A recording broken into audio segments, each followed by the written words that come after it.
Hi, I'm Darrylin, a cattle farmer from Lamboo Station in the Kimberley region. There's the big girl. Hey?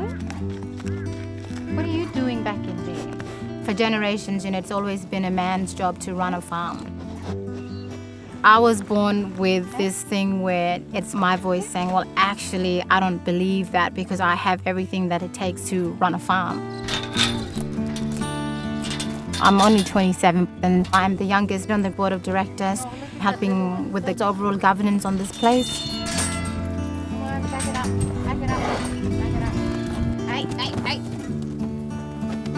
I love challenges and leading roles are really challenging. Chipping at air. So I get my hands on everything out here. It's too hot too, Dad. It's getting hot on here. Yeah. There's not a job that a woman can't do when it comes to working on a station or a farm. I'll get the other two,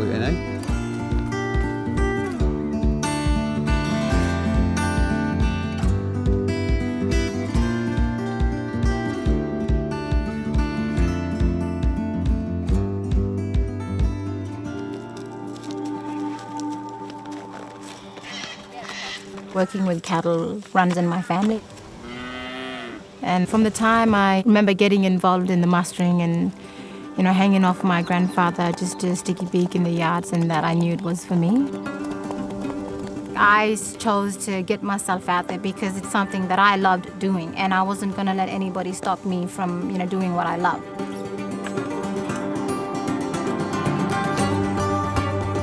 From a very young age, I've always challenged my brothers, my grandfather. Now I challenge my dad at times. But if that's what it takes for me to be heard or acknowledged, then I'll continue hustling.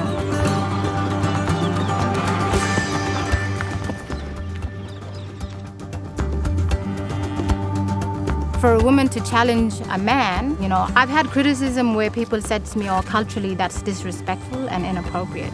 But I acknowledge everything that my grandfather, my father, my uncles, they did before me. Same thing. Women sort of have to push the boundaries. So when it comes to strength, the only thing I can think of is our voice. And hang around them shady trees. If we choose to use it in the right way, choosing our battles wisely, women are unstoppable.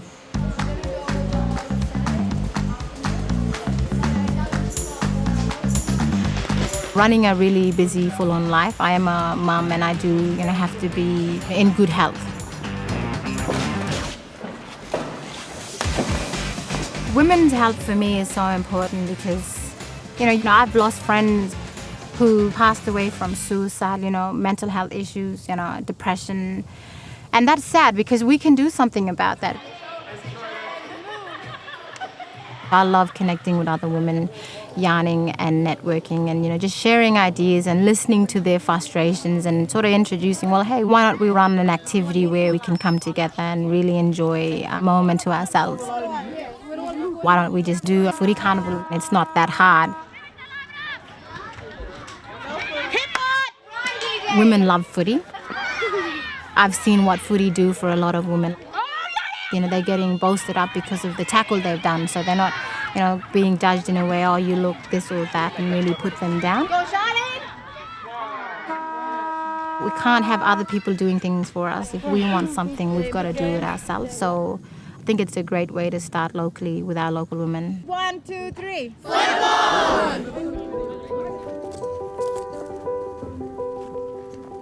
I'm still a young mum and I want to be the best role model for my son, Hafiz. For the first 5 years of my life, we lived way out in the bush. Mouth by mouth. I'm always the person who's thinking of things to do. I'm really good at problem solving. Those are the skills that I've learned from when I was little, that little kid out in the bush running with no shoes, snotty nose at times with this really gara hair, meaning really blonde, desert-looking hair. And I just never thought I'd be who I am today.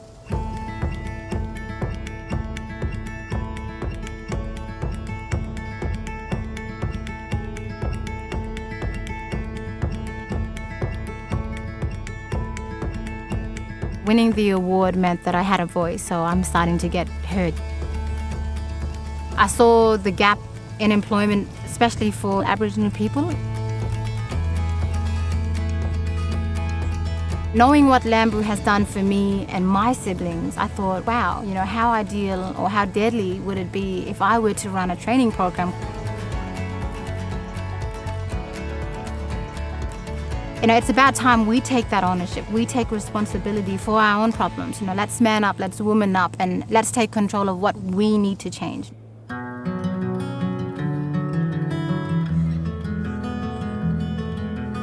Living and working on country, it's the best thing. I can't see myself living anywhere else.